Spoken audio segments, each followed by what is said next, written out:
A very good morning to you. Welcome to Mornings with Ken Rosato. We are live East Coast and West Coast right now in the Southern Command headquarters down in South Florida. But it's good to be with you, Ken Rosato here.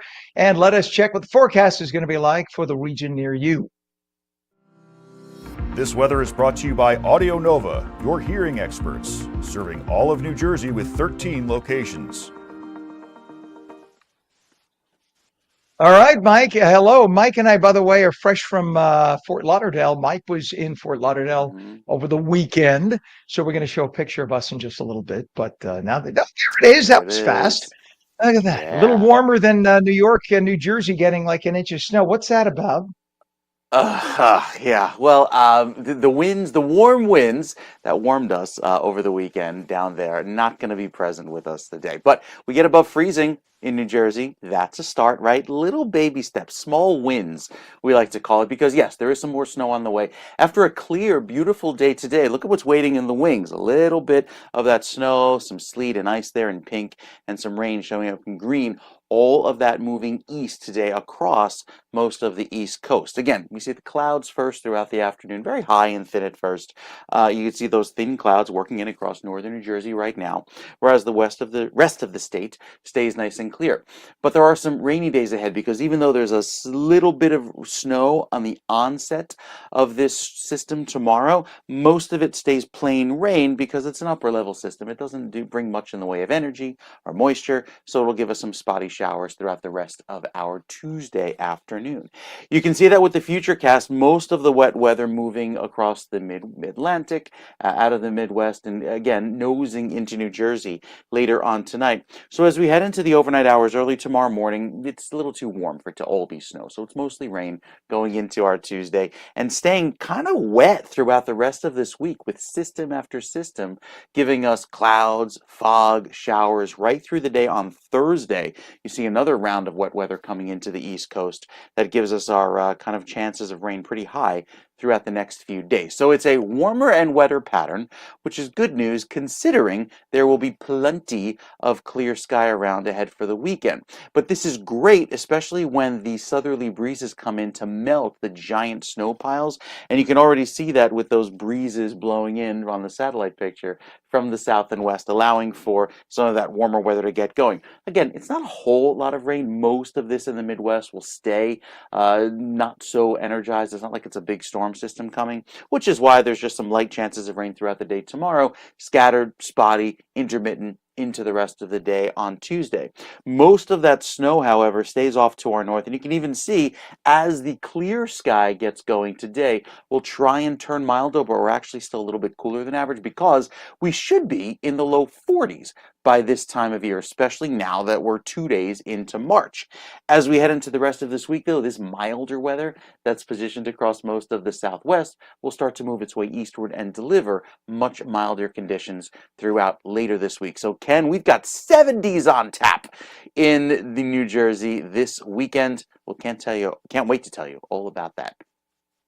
Well, I'm looking forward to that because those are numbers that I happen to like. I mean, you think I look at myself and think 70s and I get nervous, but no, that's actually a good thing. All right. Thank you very much, Mike. We'll check back with you, buddy. And we have right now a temperature 21 degrees in Trenton. It's 24 degrees northern New Jersey. In Los Angeles, 57 degrees. Things all moving up. That's a very good thing. In terms of traffic right now, we have parking related issues at all the three major area airports. Make sure before you drive out that you have a parking space reserved. We have a crash injuries, I-78 eastbound east of exit 7, Bethlehem Township, 2 left lanes closed. And on 1 and 9 right now in the express lane southbound south of Haynes Avenue in Newark, all lanes are closed because of an overturned tractor trailer. That's causing an absolute mess. Your Hudson River crossings, Lincoln and Holland now 15 to 20. Pretty good ride. Look at the GWB upper and lower levels right now as we look at a lot of traffic. This is bumper to bumper, upper level on the right, lower on the left. The uppers maybe about a mile or two an hour faster, not much, but it'll save you about 3 or 4 minutes. If that's what you need to make it to work on time, you take what you can get. Over in Los Angeles now, we have a traffic collision with motor injuries, and this is in East LA on the 105 at the 710. And then we have a missing elderly person reported in Altadena. We also have, sadly, a very very serious accident in Altadena. It's on the I-5 at Empire Avenue. Well, President Trump warned the ongoing joint U.S.-Israeli war against Iran could actually be causing stretching, I should say, out for a month as he mourned the 3 American service members killed in the conflict. And he said there could be more deaths. Trump said the campaign was going as planned. However, what does that mean? He's saying that it might take a month before all is exactly where he wants it to be. He said the strikes would continue for many more days. The comments came as Israel and the U.S. both continued to bombard Iran yesterday with the goal of obliterating the country's military capabilities so it could no longer attack Israel or other American interests in the region. Trump urged members of the Iranian Revolutionary Guard Corps to surrender and allow the Iranian people to take over. He also urged Iranians in the street to rise up. Over the past 36 hours, the United States and its partners have launched Operation Epic Fury, one of the largest, most complex, most overwhelming military offensives the world has ever seen. Nobody's seen anything like it. We have hit hundreds of targets in Iran, including Revolutionary Guard facilities, Iranian air defense systems. Just now, it was announced that we knocked out 9 ships plus their naval building, all in a matter of literally minutes. Iran's formerly supreme leader, Ayatollah Khamenei, is dead. This wretched and vile man had the blood of hundreds and even thousands of Americans on his hands and was responsible for the slaughter of countless thousands of innocent people all across many countries. Last night, all over Iran, the voices of the Iranian people could be heard cheering and celebrating in the streets when his death was announced. The entire military command is gone as well, and many of them want to surrender into saving their lives. Well, over the weekend, the president announced that Iran's supreme leader, the Ayatollah Khamenei, you just heard him talk about it right there, is in fact gone. That's been confirmed not only by our information that we have, but also by the state media in Iran. And that man right there in his 80s, 87 years old, rather, I believe he is. He is now deceased. Meanwhile, Iranian citizens around the world celebrated in the streets at the word of the Ayatollah's death, waving Iranian flags and shouting praise of President Trump. It's going to be a whole new world. Meanwhile, a number of rioters died in Pakistan after they tried storming the U.S. consulate there. At least 22 were killed. About 120 people were hurt in clashes with police. This happening yesterday after protesters tried to storm the U.S. consulate in the Pakistani port city of Karachi and UN offices in the north of the country. Pakistan has a history of harboring anti-Western terrorists. 9 minutes past the hour, the man who killed 2 people and wounded 14 others at a packed Austin, Texas bar was a former New York City resident, possibly motivated by the attacks on Iran. The Texas shooter has been identified as 53-year-old Indiaga Diagne, a U.S. citizen originally from Senegal, who was naturalized in 2013. Diagne had a Quran in his car and was wearing a T-shirt emblazoned with Allah when he opened fire on Buford's backyard beer garden near the University of Texas Austin campus. The gunman had a long history of arrests. The attack happened about 2 a.m., closing time for the night spot, as hundreds of people were leaving. Diagne's SUV was spotted traveling around the block several times before he stopped in front and began shooting out a window, hitting customers on the front patio. He then parked, got out, began shooting at people on the street. Police confronted the shooter within a minute. 2 victims and the shooter died at the scene. 14 other patients rushed to nearby hospitals, several in critical. And now Republican Texas Congressman Brandon Gill actively demanding a 100% ban on Islamic immigration into the United States since this latest attack. 13 people hurt in a mass shooting during an event at a concert in Cincinnati early yesterday. The people injured at Riverfront Live were taken to local hospitals. They are expected to survive, though at least 1 person is listed in critical. The shooting happened just before 1 a.m., leaving 9 people hurt. A popular DJ named Jermaine Tandy, also known as DJ Fresh, was hosting his annual birthday celebration. Dozens flooded out from inside the venue as gunshots rang out. No word on a motive. Police are investigating. Jersey Mike's is giving back to the community once again for the month of March at all 138 Garden State locations of the sandwich shop. Customers will have the option to round up their purchase to the nearest dollar or donate when placing their order to help local Team New Jersey athletes in the 2026 Special Olympics USA Games in June. Jersey Mike's Month of Giving campaign culminates with its Day of Giving, Wednesday, March 25th, when local Jersey Mike's restaurants give 100% of the day's sales, not just profits, to the 2026 Special Olympics USA Games. Mayor Zoran Mamdani's allies in Albany are pushing a bill to give him the power to add a 25% tax surcharge on New York City-based corporations, making New York City the highest taxing municipality in the nation, surpassing the current highest location, which is New Jersey. The Democratic Socialist mayor and his liberal followers have been on a crusade to hike taxes on the wealthy and corporations to pay for their expensive promises made during the 2025 campaign.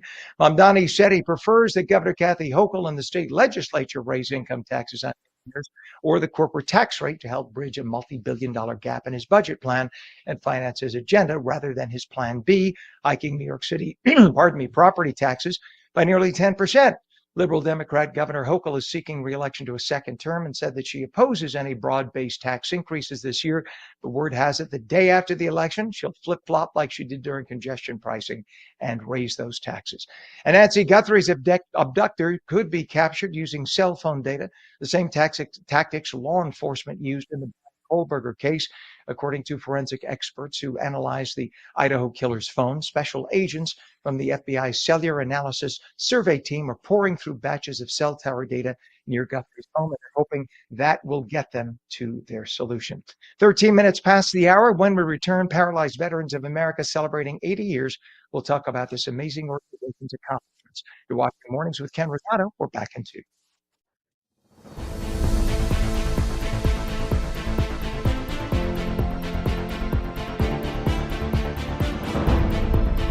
Play it like the New York Sirens. Live in the spotlight. Etch your name in lights. Embrace the noise. And when it calls you, turn it up. Get louder. Play it like they'll hear us everywhere. Because this is our team. New York Sirens. Play it big.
And welcome back to Mornings with Ken Rosato for your Monday. It's 15 minutes past the hour. Meteorologist Mike Favetta has the forecast near you.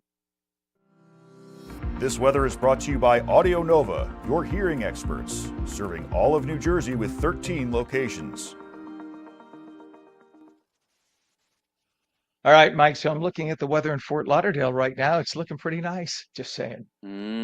Yeah, we've got sunshine in New Jersey today, Ken. About, 40 degrees cooler, but still the snow is melting away. We'll see that milder trend take over, not just today, but for the rest of this week. It is pretty rainy, however, this week. Cloudy skies for most of the week. Even as we take it through tomorrow with a little bit of snow that gets going to start, it quickly melts. I don't even think it sticks, to be honest, because it's too warm. With the overnight temperatures hovering just around freezing.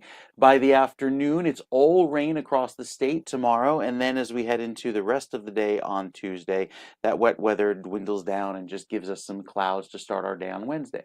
Could be a few clouds on Wednesday afternoon, but it's all about some more rain that comes through on Thursday and Friday, this time with a little bit of fog as the milder push of air noses in. For Saturday, we start to see some clearing, but really have to wait till Sunday to see the full clearing with a big warm up, and that means temperatures will be nice and mild. Taking us into our Sunday, highs will likely be near 70 across most of New Jersey.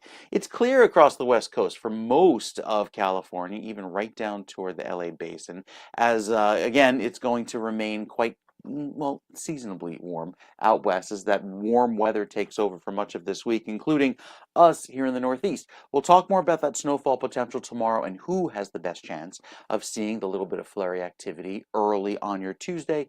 That coming up with your next weather update. But the good news is, Mike, this is none of the blizzard stuff that some of those No, no, lesser no, no, no. forecasters were talking about. I saw somebody from Connecticut last week. I will not mention his name, young forecaster, saying that we're going to get walloped with something that could surpass what we had. And I thought, this is like 9 days out. Are you out of your mind? It's I okay. wouldn't even make a prediction like that if I were a meteorologist 3 days out. Well, maybe, but 9? What every No. meteorologist knows when you get beyond 3 days, it's being disrespectful to the science, I think, when you do that. I'm just saying, not to be judgmental, Well, this is just why the because I'm an Weather older Mike. Service never issues these alerts more than 2, 3 days in advance. You never see a winter storm warning go out more than 48 hours in advance, and there's reasons why. Yeah, and that is it, and that's why, and I have to say that though the science is still being perfected, it has gotten so much more accurate over the years, and that's why you don't go out on a limb and say, oh, what, I think 26 weeks from now we're going to have a 99 degree. You just can't do that. Then you Well, might as think well just about get a this. crystal In ball. in the last 10 years, we've only added about 24 hours lead time to the high resolution forecast modeling. That's how much computer power it takes just to get 24 hours advance notice into the future. Takes 10 years of technology to catch up. So, yeah, it really is a lot of computer power just to see a few more hours and into the future. Well, now with AI, that'll all change in 10 days, I bet. Uh, we'll see where it goes. But yeah, no, I just appreciate and I respect responsibility, and that's what you show. And the meteorological community is very good about Hmm. that because once you start losing the trust of the community, that's that, right? Mike, thank you very much. We always trust you and appreciate your forecasts. Thank you very much, sir. We'll check back. It is 21 degrees in Trenton right now, 24 degrees in northern New Jersey. And in Vineland, we have 20 degrees. Down the Shua, down at Cape May, it is 24 degrees. In Los Angeles, um, we have 57 degrees, which is nice. We love that. LA. Let's take a look at what we have. An absolute mess now in terms of traffic. Southbound on 1 and 9 at Haynes Avenue in Newark, there is an overturned tractor trailer, and that's what that's causing. You can see that right there. Actually, I thought it would be worse than that just because of that location. But yeah, there's the bottom. It's facing us. I just thought there'd be worse traffic. That area right there is near Newark Airport. So that might be causing a little bit of a delay. If you're headed to Newark Airport, Haynes Avenue is one of the exits you're going to pass on 1 and 9. Just give yourselves a little extra travel time because who knows when they go to write that truck up, when I don't mean WRITE, I mean RIGHT, when they try to put it back up on its wheels to get it off the highway, they may close down that road altogether. So you can see some of the trucks on the left slowing down as they're going past it. Again, give yourselves extra travel time. This is on 1 and 9. And this is let's see, the 1 and 9 New Jersey. Oh, no, that's something else. Two different things. This is 1 and 9 overturned tractor trailer southbound, south of Haynes Avenue in Newark with all lanes closed. And then we have a disabled vehicle on the Jersey Turnpike in a roadway southbound north of interchange 13, which is by 278 Elizabeth, the right lane blocked. And we have a crash with injuries. 78 eastbound, east of exit 7, Route 173 Bethlehem, 2 left lanes of 3 lanes closed. Hudson River crossings, Lincoln and Holland, both still reporting 15 to 20 minutes. GWB upper and lower levels, very heavy this morning. Very, very heavy with the very salt-covered, dirty lens there. Hopefully they'll get somebody to clean that now. But you can see the upper level on the right, lower on the left. We're talking 35 minutes into Manhattan via the GWB. For our Los Angeles viewers right now, we have a problem with a traffic collision in East LA, and this is at the 105 and the 710. That's causing some problems, even though it's only 4:21 in the morning in Los Angeles right now. Hit and run with no injuries in Santa Fe Springs, and that is at Vantage Point Drive, 18552 Vantage Point. And then finally, we have a very serious accident to report in Altadena on the I-5 at Empire Avenue. It is 21 minutes past the hour right now, and as we recognize stories of service that shape our country, one organization is marking a major milestone. Paralyzed Veterans of America, PVA, is celebrating 80 years of advocating for veterans living with spinal cord injuries and diseases like MS and ALS, while expanding opportunities and access for all people with disabilities.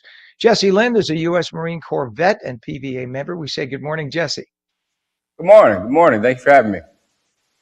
Good to have you on. Talk about the history of PVA, please. Yeah, well, we've been around since 1946, and we are the only veteran service organization that is dedicated to spinal cord injuries and diseases like multiple sclerosis and ALS. Our size, our scope, our impact is pretty much second to none. We show up at bedside. We show up for you at Capitol Hill. We've advanced spinal cord research. We have pioneered adaptive sports. We have helped design accessible landmarks. And one of our biggest accomplishments is helping pass the Americans with Disabilities Act, which doesn't just benefit our members, it actually benefits the entire disability community. Now, you're also a veteran and a member of the organization. So how has PVA impacted your own life? I am. My life would be unrecognizable without PVA. My introduction to adaptive sports came at the National Veterans Wheelchair Games, which is co-hosted by PVA.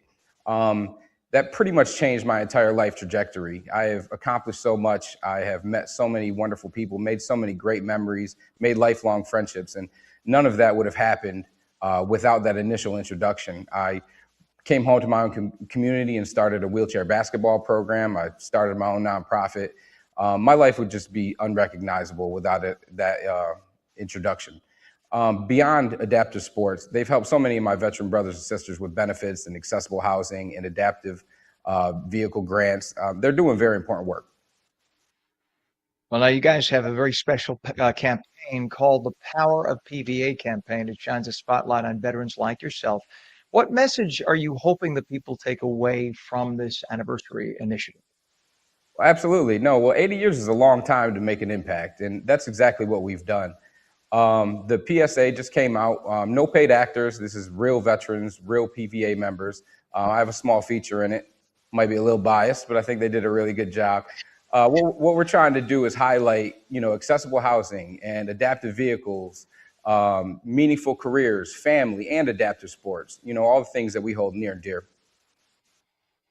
And you guys have just played such a role in everything from policy changes. You talked about the Americans with Disabilities Act to adaptive sports, medical research. So why is that holistic approach such an important thing for veterans living with spinal cord injuries or neurological diseases? Well, it's meaningful. It's meaningful when you become a handicapped person. Your life changes, and you need these resources. What would you say some of the biggest challenges are today for veterans that have these injuries and they're still facing them today? How is PVA working to address that? Well, again, they show up at Capitol Hill. They're advocating for you. They're making sure that the hospitals are well staffed and can handle all the and make sure that they're handling everything that we need handled. Yeah. We look back in history. I'm a bit older than you. I'm 58. pardon me, and I look back to when the Vietnam era vets were coming home and the disrespect they were given, and I'm thinking to myself, not only are some of them coming back, many of them didn't want to go to war. They were forced to. They went over, they did their jobs, they get paralyzed, they come back to the United States, and then they get spit on. And I think of what a disgusting, disgusting era of our time that was. As a vet, have you seen a wholesale transformation of the way the country treats veterans, or are they still trying to get there? No, I think we're in a different day and age. I've gotten nothing but respect. And the VA is taking care of me. The communities, always gets behind me. So I think we're in a different era. Thank God for that. And for those, and by the way, yes, thank you very much. I know it sounds trite, but thank you for your service and for your sacrifice, sir. For Thank you. those watching at home who want to support, you bet, who want to support the veterans and people with disabilities, what can they do to get involved in the Power of PVA campaign? Yeah. Well, you can follow us on our socials. You can share our PSA. You can talk with your friends, your family, your neighbors about what we're doing. If you know any paralyzed veterans in your community, ask them if they're affiliated with PVA. If not, send them our way. We'd love to get them connected. Well, booyah. My dad was a Marine Corps vet. He's still alive at 95. He was in the Korean War. And in Let's fact, go. he was an MP. Yeah, he was an MP sergeant. And off air, we'll share some of the stories. I'm sure you can imagine.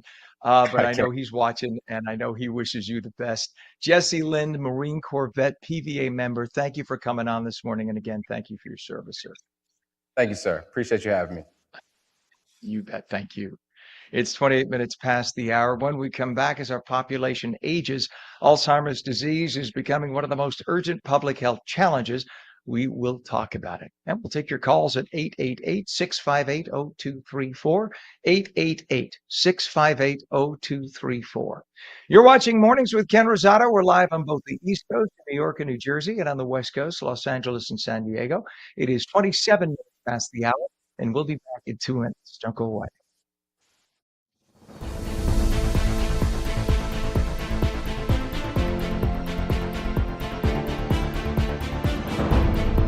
Play it like the New York Sirens. Live in the spotlight. Etch your name in lights.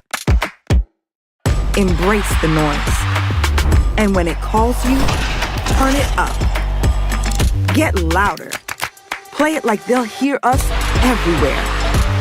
Because this is our team. New York Sirens. Play it big.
Good morning, 30 minutes past the hour, Monday, March 2nd. Welcome back to Mornings with Ken Rosato. Our phone lines are open at 888-658-0234. 888-658-0234. Meteorologist Mike Favetta has the full forecast for your part of the country. This weather is brought to you by Audio Nova, your hearing experts, serving all of New Jersey with 13 locations. All right, Mike, we had a little bit of snow in parts of New Jersey, Yeah. and we look at Los Angeles, a lot of bit of clear with temps in the upper 50s, but not long for us, right? I mean, I'm looking ahead at your 10 days or whatever. I know you don't want to Uh-huh. predict past 3 days, but it looks like your daytime highs are just gradually coming up a couple of degrees at a They do. time with that It's nice. I had spring to just a blink few weeks twice to away. like make sure I wasn't seeing things when I saw the highs for this week, and I went, "Wow, look at that." We will likely hit the 70-degree mark here in New Jersey on Sunday, but of course it comes with a little price. There's some ice that's in the forecast for tomorrow, some mixing likely. The snow will stay well off to our north, well upstate New York, but it's this system that noses its way into New Jersey, and you can see here, really north of Route 78, in the northern sections of New Jersey showing there in pink. That's the best opportunity to have a little bit of mixing with some snow tomorrow morning before it all changes to rain and that wet weather takes over by tomorrow afternoon. So yes, you probably will run into a little bit of slush out on the car tops tomorrow, but not much more than that. It's a very weak system. There's not much energy and there's not really enough cold air to let that snow stick around. So maybe a fresh dusting on top of the snow piles that are already present, but it all washes away with the rain that takes over by tomorrow afternoon.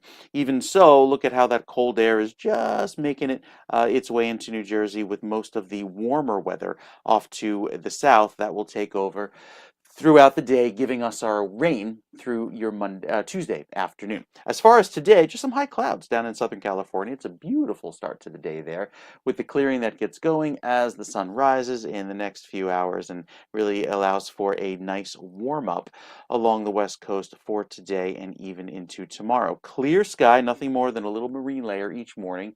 That starts off your day on Tuesday, gradually keeping it clear throughout Wednesday, and then another weak front pushes through, but that just clears out the air some more, meeting a beautiful week ahead.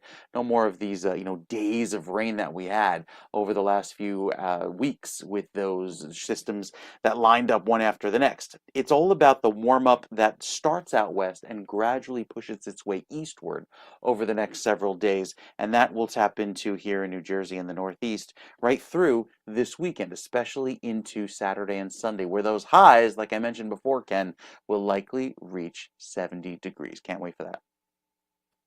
It's amazing, Mike, flying down to the Southern Command here in South Florida wearing like heavy clothing.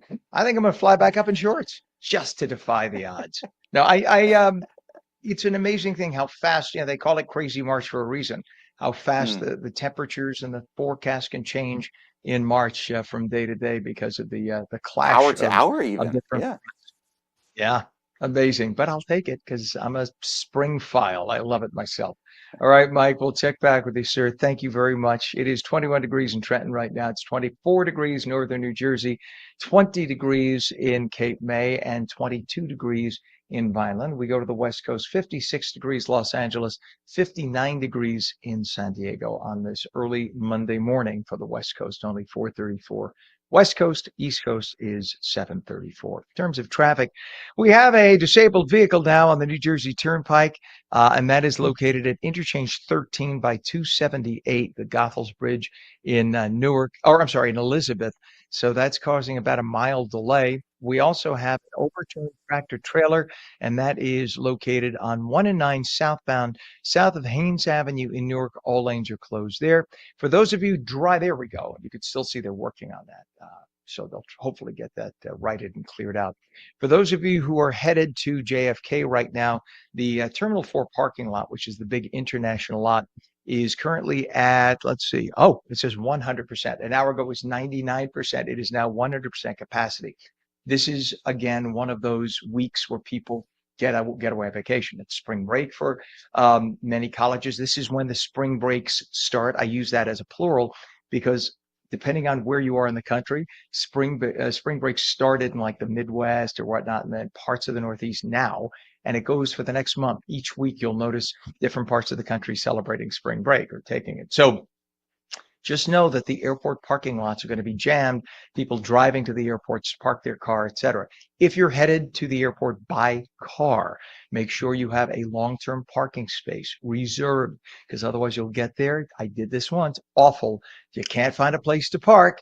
You got your flight in 90 minutes and you got to get to the airport, and it's like right there, you could see it, but you're going to miss your flight. So make sure you reserve a parking space. We look at the Hudson River crossings. Lincoln and Holland both reporting 20 minutes. GWB upper and lower, very heavy, 35 to 40 minutes now. As we look. Wow, sorry about that dirty lens. We'll get somebody to clean that. Upper level is on the right, lower is on the left. Over in Los Angeles right now, we have a traffic collision, minor injuries even at this early hour at 4:36 West Coast time. In East LA on the 105 at the 710, traffic collision, minor injuries. Missing elderly person in Altadena right now. So if you see somebody at this early hour wandering the streets kind of aimlessly, please call police and let them know about that. And then we have an animal wandering the neighborhood in Newhall by Route 14 and Escondido Canyon Road on-ramp. And finally, there's a serious accident reported in Altadena on the I-5 at West Empire Avenue. Alzheimer's disease. Are we going to do this? I'm sorry. Are we moving on, Pam?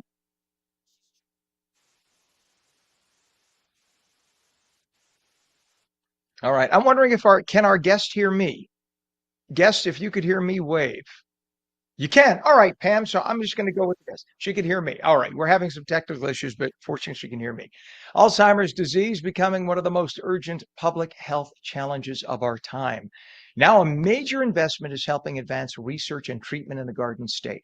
The Rutgers Krieger-Klein Alzheimer's Research Center, part of Rutgers Brain Health Institute at Rutgers University, has gotten a $1.5 million gift to train the next generation of physician scientists to treat Alzheimer's and related dementias. Dr. Michelle, I believe it is, and please correct me if I'm wrong, Dr. Michelle Schneider-Beery is director of the Rutgers Krieger-Klein Alzheimer's Research Center. Good morning, Dr. Beery. Please correct me if I was wrong in the pronunciation. All right, we're not getting your audio. All right, we'll try to work on it. We'll come back. This is too important a topic. We want Dr. Beery on. Sorry, Doc, we're not hearing your audio. We'll work on it. If anything, we'll flip around and come back. So we appreciate you, Doctor. It is now 7:37. Let's talk about again what Mike was talking about in terms of weather. For those of you on the East Coast, this is the exciting time. We have springtime coming. Remember, spring is coming in just about 2.5 weeks, a little over. Another day after that point, so 2.5. Yeah, it's like 20 days from now, 19 days from now. But the amazing thing is, you could already see spring in the air. Yes, we had a little snow on the ground. We'll get another inch tomorrow. But the good news is that springtime is coming. In the during the week, you see the temperature rising each day by a couple of degrees, and by next Sunday, we should have a temperature of 70. We'll take a daytime high of 70 any day of the week. In terms of what's going on in the news, and we will take your calls, by the way, 888-658-0234, 888-658-0234, whether you're on the East Coast or the West Coast. We would love to hear from you regarding what happened in the news over the weekend. How do you feel about bombing Iran? If you look at the very strategic ways in which we did it, going specifically after the military targets, and most specifically after the military leaders. When others have gone on the attack, they go after civilians, they go after hotels. The United States and its allies goes on the attack. We avoid at all costs going after civilians and hotels and try to go for the military targets. And in this case, getting the top 40. Imagine the kind of research we had to do, the kind of intelligence we had to gather to know exactly where the top 40 most powerful military members of Iran would be. And whom did we get to do that? How would you like to be the infiltrator, praying nobody finds out that you're the spy, and your life would be ended if it got out? They wouldn't even let you know that they know. You would just wake up dead, as they say. So it's just amazing that they had such a powerful intelligence and they were able to do this. For those who are complaining about this, talk to somebody who is an Iranian American or a Persian. If somebody, you have friends calling themselves Persian, it's because chances are their families left. They fled Iran at the time when the Shah was kicked out and the Islamic regime came in. So it used to be referred to Persia. That is what is Iran today. Then it became Iran, but that is an Islamic, that's a religious connotation. Many Persians, not all of them are Muslim. Many are Orthodox Christian or Jews, and they came out of Iran to save their lives because there was religious persecution there. I believe in all of Iran right now, there is, or I know that in Tehran, I think there is one Catholic church for like millions of people. And the millions of people, there's actually an underground Catholic population. There's a Coptic Christian or population there. And the way they survive is meeting underground. They meet in people's homes, and that's where they celebrate. They have mass, or if they're non-Catholics, they meet for prayer services in people's homes. And imagine now being able to, hopefully with a new government, hopefully we get something that is more lenient than the Iranian Islamic regime that they've had, but to be able to have the freedom to practice your faith as you want. For women to be able to uh, walk around outside, and even in formal events, without having to wear a face covering or a head covering, being able to go to school, being able to drive a car. That just started, by the way, coming back, where women have been able to drive cars again and attend schools. For decades, imagine they were forbidden. 1970s and before, women went to school, drove cars, wore bikinis at the beach. And there's a beautiful shoreline, by the way, in Iraq. And then, of course, the Ayatollahs came in and took over. Women were not allowed to ever go to a beach. Imagine being 30 years old or 40 years old and never being allowed to go to a beach. Well, they go to a beach, but only with a husband or a brother and covered from, from head to toe. You can't have any of your flesh showing because that would be considered sinful in very, very Orthodox Islam. So it's just an amazing time to be alive, to see the fall of Iran. And by the way, many Islamic countries around Iran are very happy to see this too, because the Ayatollahs and the mullahs were evil. They murdered at the drop of a hat. And so this is the dawn of a new age for the Middle East. It is now 7:42 East Coast, 4:42 West Coast. When we come back, Fisher joins us. We're going to be talking about protection for kids on a number of different websites. We're coming right back.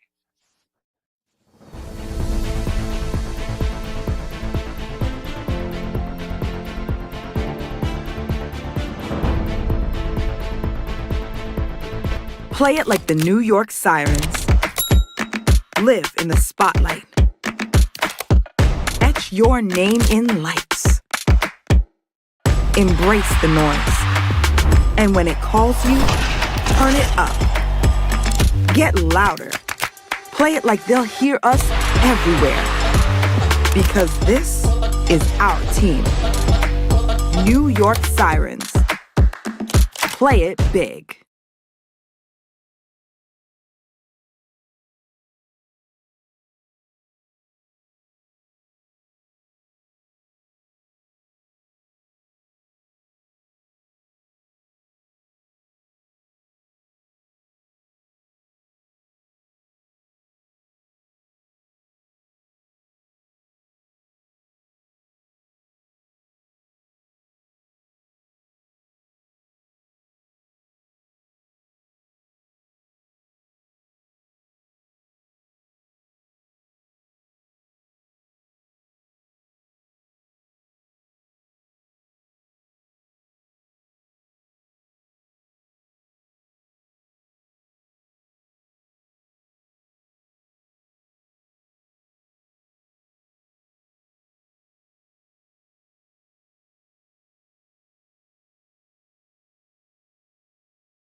Welcome back to Mornings with Ken Rosato. It is Monday, 45 minutes past the hour. Meteorologist Mike Favetta has the forecast near you.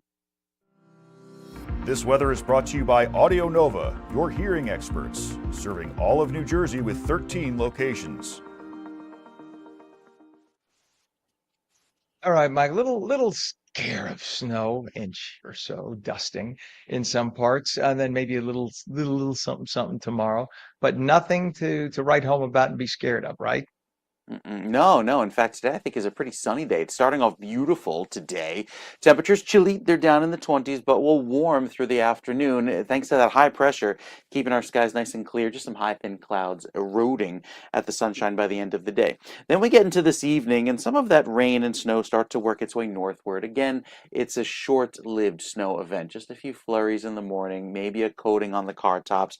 It all goes to rain by later tomorrow morning and stays wet as that rain takes over. It's system after system of rain that comes through this week. So tomorrow ends wet. Wednesday may have some breaks of sun, but it quickly turns wet again by Thursday into Friday with our next rounds of wet weather. And look at this for the middle of the month. This is between now and March 16th, right through up until St. Patrick's Day. All of this red across the East Coast, that just goes to show you how warm the forecast is supposed to be, well above average, taking us through the middle of the month. This is well deserved, considering how cold it's been over the last several months with that persistent cold weather. Even the heaviest of the rain looks to stay close to the middle of the country. So we have some great news ahead for those that are waiting for spring to arrive. Meteorological spring began yesterday. Astronomical spring, the one we all know and love, about 3 weeks away. But still, we'll get to enjoy a spring-like feel around here. Finally see some flowers pop up. You know, daisies, tulips. I've got the daffodils planted, so it'll be exciting to see those pop through the snow after so much time, Ken. And we're not just talking the daisies above my tombstone and grave. We're talking about like for everybody, right? So morbid, so morbid. I know. It's Monday. All right, Mike, I'm with you, sir. Seeing those flowers go up. And by the way, our beloved friend, meteorologist Bill Evans of Channel 7 fame from years ago when we all used to work with him. Bill used to always say, in terms of when you should plant your flowers, he used to say, oh, wait till Easter, wait till Easter. And of course, people would say, but Easter varies from year to year. What do you mean? And he used to say, but the good Lord will not let your plants die. So if you wait till Easter, whenever it falls, you'll be fine. Then, of course, we have friends who said, but I'm Greek Orthodox. My Easter's 3 weeks after your Easter or whatever. It varies year to year, too. So I guess that's a safe way of a meteorologist doing this. Mm. Putting the thumb up. But anyway, when would you say? I'm going to make you give a shot in the dark. When would you say you should So plant your plant? I've always you can look at the long range, right? There's the Climate Prediction Center, which helps provide these graphics as to where the warmest trends will be across the country. So it does vary from year to year, but you get a good idea of temperature 2 weeks out. Precipitation, maybe only a few days up to a week, but a good general idea of whether we'll have a cold, frosty night, you can get about 2 weeks lead time. So, early to mid-April, take a look at those charts, the long range, and see if it's safe to plant. But I think you can get things in the ground maybe 2 weeks early on a warmer year, but not much more than that. Or do what I do and get a window planter and just plant the seeds now on your window. And you don't have to worry about them frosting overnight. And then you take the little seedlings, put them in, right? There you go. Just a crazy Ours thought. too. This is like, it's not 1836 anymore. All right. Although sometimes in my mind it is. Mike, thank you very much, sir. Appreciate you. It is currently 21 degrees in Trenton. It's 24 northern New Jersey, and it's 57 in Los Angeles. We have an overturned tractor trailer. It's on 109 southbound, south of Haynes Avenue in Newark. All lanes are closed. You can see now. Well, it looks like those are the express lanes off to the left getting by. It looks like they're now getting people on the shoulder, so that may have updated. But it's going to be a while. By the time they get that tractor trailer righted and off, that's when they'll probably close all the lanes. So they're giving us a heads up. That's an indication of what's about to happen. They will close those lanes and get everybody off. The Hudson River crossings, Lincoln and Holland, both reporting 25. GWB upper and lower levels jamming this morning. Upper level on the right, lower on the left, and you can see that there is a lot of traffic. Your better bet is actually the upper level by just a few minutes. But the lower, you can see slamming as well. It's going to cost you about 35 to 40 into Manhattan right now. Hopefully somebody from the government there can go clean that lens. It's looking dirty. We'll see what happens. On the West Coast, what do we have right now? But a traffic collision. It's in central LA on the 5 at North Indiana Avenue. Missing elderly in Altadena. Please call in to the police if you see an elderly person here at 4:50 in the morning wandering. And we have a traffic collision, Baldwin Park on the I-10 at South Lark Ellen Avenue.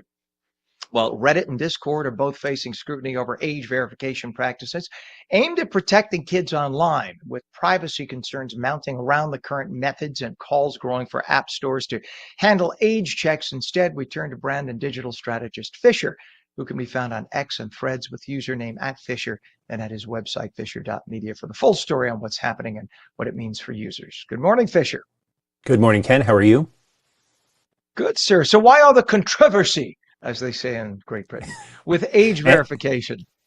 Yeah, and actually it relates to a story that we talked about just about a month ago. Both platforms, Reddit and Discord, like you said, face pressure from the UK's Online Safety Act, which requires age verification to protect minors from harmful material. Discord ran a limited UK test using a company called Persona, and again, we spoke about this a month ago. It's an external age verification provider that requires users to upload selfies or your government ID for age checks. Users criticize Persona for potentially accessing government records, third-party databases, and other public resources, raising serious concerns about data privacy, security risks, and identity exposure. Now, keep in mind, Europe is over the top with this, and it's not as much as it is over there here. But after intense user backlash, including accusations of misleading statements on data handling, Discord halted the Persona test. So again, about a month and a half out, they deleted all related user verification data and decided not to proceed with Persona. The company emphasized that it never received the user identities or biometric data or anything of that sort directly. The third-party vendor handled all the verification anonymously and then just passed the certification, if you will, the token that says this user is over the age of 18.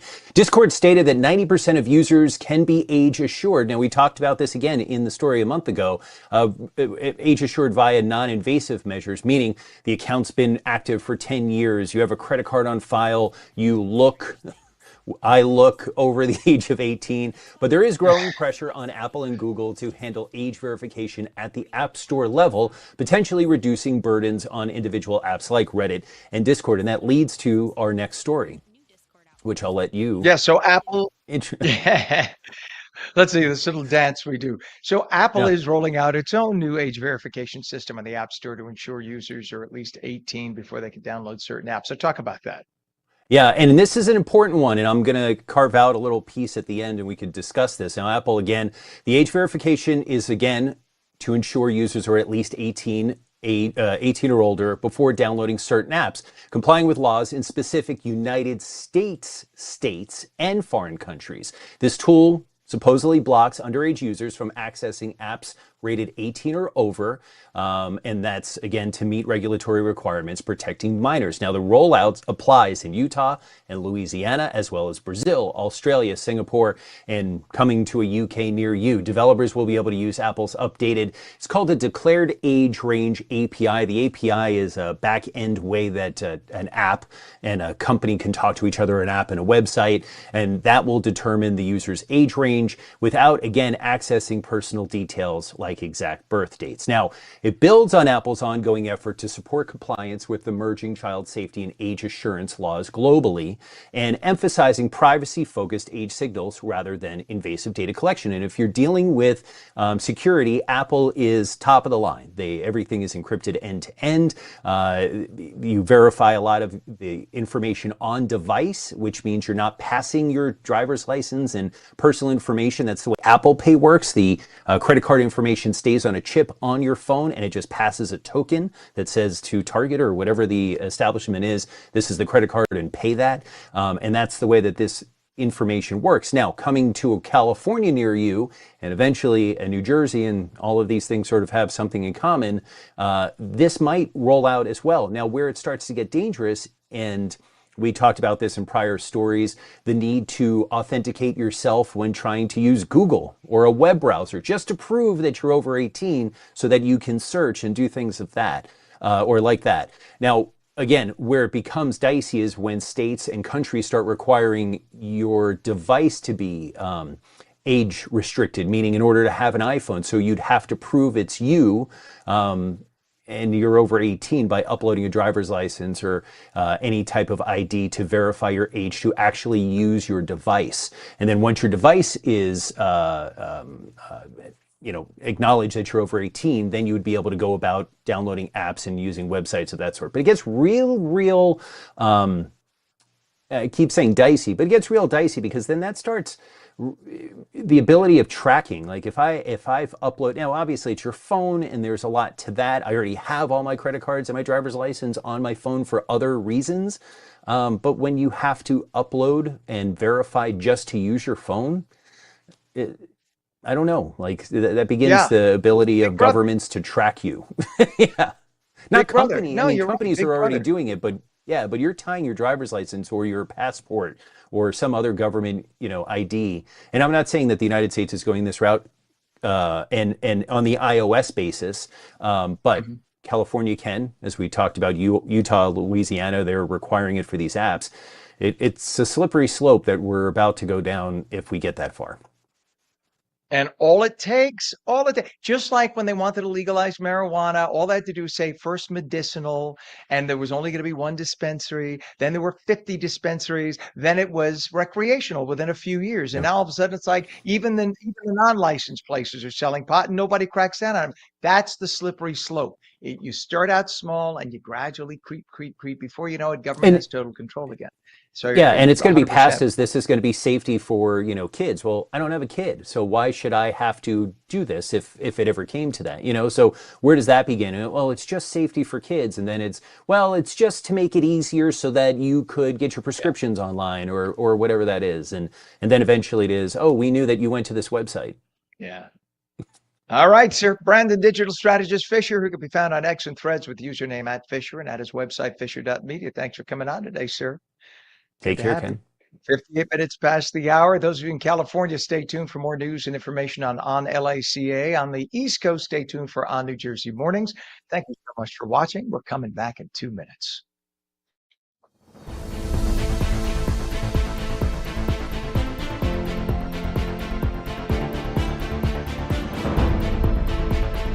Play it like the New York Sirens. Live in the spotlight. Etch your name in lights. Embrace the noise. And when it calls you, turn it up. Get louder. Play it like they'll hear us everywhere. Because this is our team. New York Sirens. Play it big.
very good morning. It's 8 a.m. Monday, March 2nd, 2026. Welcome to On New Jersey Mornings. I'm Ken Rosato. Phone lines open at 888-658-0234.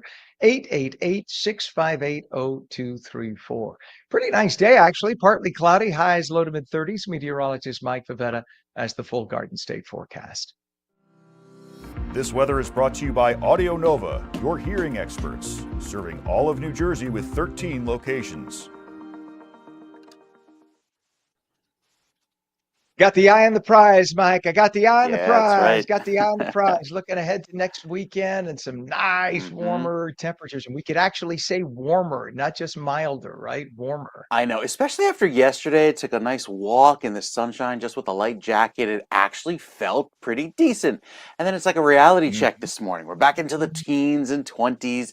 Not too much of a wind, but it just makes it feel that much colder. Even though the sun is shining, it looks decent.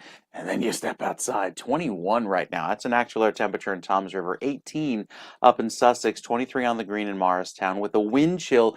Just a little bit of a breeze makes it feel like the teens all across the state. So temperatures this morning, yes, a 13 to 14 degrees colder than 8 a.m. yesterday. It stays nice and chilly today thanks to those gusty winds. Right now up to about 20 miles per hour. Beautiful sunny though. It's nice and dry and stays clear through this afternoon, and temperatures all across the Audio Nova Clinic locations here throughout the state keep our highs in the low 30s. So it'll feel quite pleasant, especially with a mix of clouds and sun. More clouds arrive in our skies through this afternoon. Oh, there's your snowfall totals for tomorrow. Like we were mentioning, just possibly up to an inch at worst. Again, it's just a little bit of light snow activity that occurs in the morning, and then by the afternoon, even as early as 10 or 11 a.m., it all changes to rain. So maybe a coating on the car tops and on the snow piles, but beyond that, I don't think anything sticks to the roads. The Futurecast shows temperatures today holding in the low 30s. You see the clouds take over throughout the rest of this morning, and then the light snow gets going early on by 8 a.m., quickly transitioning to rain. If you find yourself south of 195 or even Route 78, you're not going to see any snow tomorrow. It's all rain for you. Changes to rain throughout the state by noon tomorrow, and then transitions to a slightly milder feel with that warmer wind pushing in temperatures from into the 40s and even 50s by the middle of the week. Look at that, popping up at 60 there by the middle of Thursday in Trenton. The chances of rain are high beyond that through the rest of this week, especially Thursday and Friday. Plan on pretty wet weather. So as the high breaks down and pushes out, all of the clouds move in for this evening, take over with some little bit of snow to start the day tomorrow in northern New Jersey, quickly transitioning to rain, and then it just kind of stays wet and cloudy for the rest of the week. So plan on that for the afternoon going into the next few days. We'll talk more about how the rest of the week looks, including the weekend, because there's some really warm weather ahead. Those details coming up with the weekend forecast in a few minutes. Here we go. Mike, do you remember the meteorologist? Actually, I don't know that he was a meteorologist. He may have been a forecaster. You would know. Lloyd Lindsay Young? Heard of him, Remember him? but don't remember. All right. So Yeah. Lloyd, really, really nice guy. He used to be on Channel 9. So he was New Jersey. That was back when Channel 9 was in Secaucus or Secaucus, depending on where you're from. And his big thing was every time he would go to a cut to a map, because it was still, I guess, relatively new. We're talking 1980s. When he would go to digital, he would say, "Science!" And it would take a map. So I don't know why this just popped into my head, but like when you brought up one of the maps, I'm thinking Lloyd Lindsay Young would have said science. Nice man. You know, he was out in San Francisco at the ABC station up until just a couple of years ago. He just retired. Wow. But really nice man. Really nice man. He was in New Jersey for about 10 years. Did a nice job. Anyway, science. We'll check back, Mike. Thank you, sir. It is 23 degrees in Trenton, 27 northern New Jersey right now. It is 25 degrees in Vineland. And let's do some science right now. Let's pick up that I-80 cam, Pam, if you will. Science! There it is. Thank you. Wow, that is ugly. Look at that. So this is in Fairfield, I-80 westbound. We got that crash east of exit 52 Passaic Avenue. 2 left lanes of 3 lanes are closed. That's going to be with us for a good 45 minutes, I guarantee. Just ugly. That is near where our old On New Jersey studios used to be, not too far from there. but that's causing a big problem. Oh boy, if you know somebody who's on I-80 heading westbound, just tell them to give themselves some extra travel time because they're going to need it. 1 in 9, or actually, first, let me just warn you, if you're headed to any of the 3 major area airports, that the long-term parking facilities are all pretty much booked. So this is spring break time, a spring break season. Some colleges use this week, some colleges use next week, et cetera, et cetera. So no matter where you are, in the tri-state, you might end up having the airport lots full. So if you're headed to the airport and you intend to drive yourself, make sure you have a reserved parking spot. Now we go to 1 and 9. Overturned tractor trailer on 1 and 9 southbound south of Haynes Avenue in Newark. All lanes are about to close. You can see one lane right now getting by there on the left. They're going to close that because they need to upright that tractor trailer to get it off the highway. So that's going to be a mess for the next probably hour or two until they can get the heavy vehicles, the heavy tow vehicles up to do that. But just beware at any point they could close the highway again. 1 and 9 at Haynes in Newark. Just beware of that, please. Your Hudson County crossings right now, the Lincoln and Holland. Lincoln Tunnel is 25 to 30. Holland Tunnel is 15 to 20. GWB upper and lower have been very, very heavy. Usually Mondays and Fridays are light days, not so much this time. I think because people took off last week with the weather that we had, that a lot of folks are back on a Monday this week. Look at the tractor trailers, both upper and lower level. It's only going a couple of miles an hour. It's going to cost you 45 minutes in. Hopefully we get that lens cleaned by the folks, the powers that be at some point. And nonetheless, extra travel time, please. It is 8:06 right now, and President Trump warned the ongoing joint U.S.-Israeli war against Iran could stretch on for a month or more as he mourned the 3 American service members killed in the conflict and said there could be more deaths. Trump said the campaign was going as planned, though, and said the strikes would continue for many more days. The comments came as Israel and the U.S. both continued to bombard Iran yesterday with the goal of obliterating the country's military capabilities so it can no longer attack Israel or other American interests in the region. Trump urged members of the Iranian Revolutionary Guard Corps to surrender and allow the Iranian people to take over.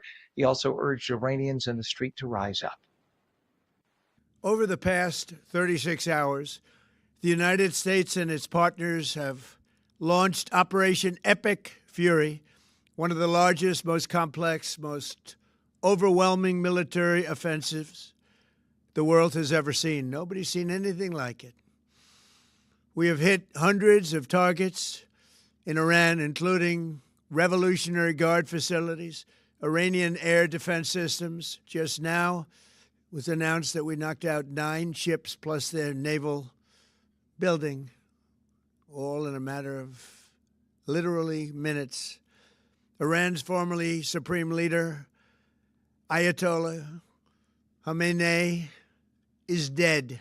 This wretched and vile man had the blood of hundreds and even thousands of Americans on his hands and was responsible for the slaughter of countless thousands of innocent people all across many countries. Last night, all over Iran, the voices of the Iranian people could be heard cheering and celebrating in the streets when his death was announced. The entire military command is gone as well, and many of them want to surrender into saving their lives. Well, over the weekend, the president announced that Iran's supreme leader, the Ayatollah Khamenei, was dead. That man right there responsible for the deaths of tens, if not hundreds of thousands of Iranians over the decades. And just in the last few weeks, responsible for the deaths of 30 to 40,000. I urge you to go online and read some of the stories of the people he ordered put to death, including children who were going to the streets to get their older siblings to come into the house, who got pulled aside and shot through the eye. 9, 10, 11-year-old children. He's a religious leader. As a former Catholic priest, I think he's going to have a little reckoning right now. He's probably having that. Religious leaders do not have children's eyes shot out. Think about that. That's who was running this country of 95 million people. By the way, a beautiful country full of very, very intelligent people, great scientists, beautiful buildings. Iran could be an amazing world power, And unfortunately, it was stuck in the 6th century by animals like that you see on your screen. And he is now meeting his maker. I do not judge, the maker will, but based on the scripture we've been given, I think the maker's going to have some stuff to deal with. Meanwhile, Iranian citizens around the world celebrated in the streets, and we pray for them all. They got word of the Ayatollah's death. They waved Iranian flags. They're very proud, shouting praise of our president, President Trump. The man who killed 2 people and wounded 14 others at a packed Austin, Texas bar was a former New York City resident, possibly motivated by the U.S. attacks on Iran. The Texas shooter has been identified as 53-year-old Ndiaga Diagne, a U.S. citizen originally from Senegal who was naturalized in 2013. Diagne had a Quran in his car and was wearing a T-shirt emblazoned with Allah when he opened fire on Buford's backyard beer garden near the University of Texas Austin campus. The gunman had a long history of arrests. The attack happened about 2 a.m., closing time for the night spot. He came back and shot people up who were coming out of the bar. 13 people were hurt in a mass shooting during an event at a concert in Cincinnati early yesterday. The people injured at Riverfront Live were taken to local hospitals. They're expected to survive, though at least one person listed in critical. The shooting happened just before 1 a.m., leaving 9 people hurt. 4th graders in Monmouth County will get to compete in a poster designing contest proclaiming what they love most about the coastal New Jersey county. The contest is called My County, and students can create the poster using any inspiration, including talking about the services offered by the county. The top 3 winners will have their art displayed at county offices. Blind, deafblind, and visually impaired students can now apply for scholarships offered through the Commission for the Blind and Visually Impaired. The program is open to high school seniors and college students of any age registered to attend the 26-27 fall semester. 5 scholarships will be available, ranging from $1,000 to $5,000 apiece. And the website that became famous as a place for people to go to cheat on their spouses is making a change, with 57% of new members identifying as single. Ashley Madison is now pivoting to meet a global demand for privacy in what's being called a post-social media age. The company has shifted its business model and brand identity, moving the platform away from married dating to embrace its new position as the premier destination for what they call discreet dating. And Americans consume foods all the time marketed as healthy when they could be quietly destroying their health. Dr. Mark Hyman's a physician and co-founder of Function Health in California, says mostly we eat sugar. And he's saying go back to proteins and fats, much like RFK Jr. is recommending. When we come back, Riverdance comes to Morristown. Cloudy today, highs low to mid-30s. You're watching On New Jersey Mornings. I'm Ken Rosato. We're back in 2.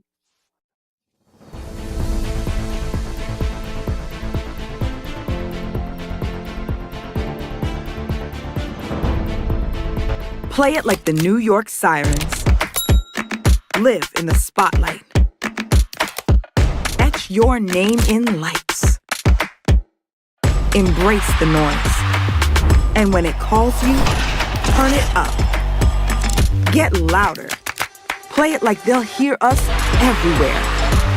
Because this is our team. New York Sirens. Play it big.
Welcome back to On New Jersey Mornings for your Monday. It's 8:15, partly cloudy, highs mid-30s.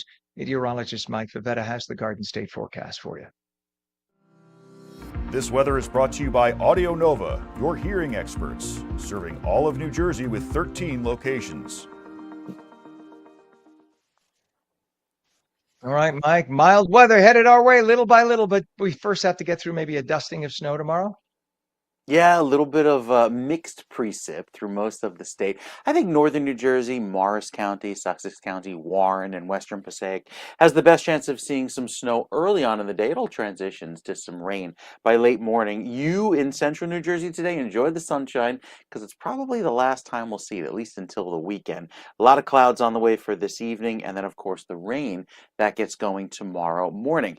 Quick note about the winds. They've been primarily blowing out of the north and east for today and tomorrow, but then by the end of the week we start to see those winds blowing from the south, and that's what helps melt the snow for the rest of this week, and also brings back temperatures that will be well above average going into the weekend, as highs could push 70 by Sunday. First, have to make it through the wind. I'm so done with this map, this forecast wind chill map. Can't wait to retire it and hit the skip button on the weather computer, because it's just been day after day of temperatures that are below the freezing mark. But notice there isn't much blue on the screen by the time we get to Wednesday and Thursday timeframe, because that warm air does a great job of moving in and displacing all of the chill. Look what happens down the shore even, and this is what's so great about March in New Jersey. We have temperatures in the 30s at the shore, really chilly later on in the week, but you head down toward places like Millville and inland, where we could be pushing the upper 50s, even 60s throughout the end of the work week. So some really mild weather is on the way. Just have to wait a few days to get there. First, we have the cool air and this system that will give us a little bit of rain snow mix early tomorrow, transitions quickly to rain later on in the morning. You can even see here by later tonight, those clouds work their way through New Jersey. Little bit of rain snow mix, the blue showing the snow primarily north and west of the turnpike. South and east of that is all rain, and it transitions to a plain rain by late morning, early afternoon. So with the wet weather, it's a chilly rain throughout the rest of the week. Wednesday into Thursday, the scattered showers continue. There's that 71 in Millville by Thursday afternoon. So where the sun shines later on this week, it really warms up. Don't even have to wait till the weekend there for that warmer weather, and then the rest of the state will follow suit, bringing back that warmer weather into the remainder of the weekend. Saturday is a little cloudy, but I think Sunday is our best chance of seeing that clearing, and that's where we'll see those highs well above average into the end of the week. Next week has some chances of rain too, but nothing severe, because typically in March we tend to get some big type storms that come through.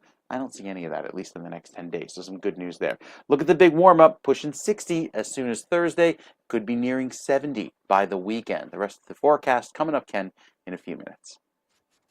All right. Thank you very much, Mike. Temperature right now is 23 degrees in Trenton. It's 27 degrees northern New Jersey, 25 degrees in Vineland, and 25 degrees as well in Cape May down the shore. In terms of traffic right now, still have this problem. It's on I-80 westbound, just east of exit 52, Passaic Avenue, Fairfield Township. We have a crash with injuries.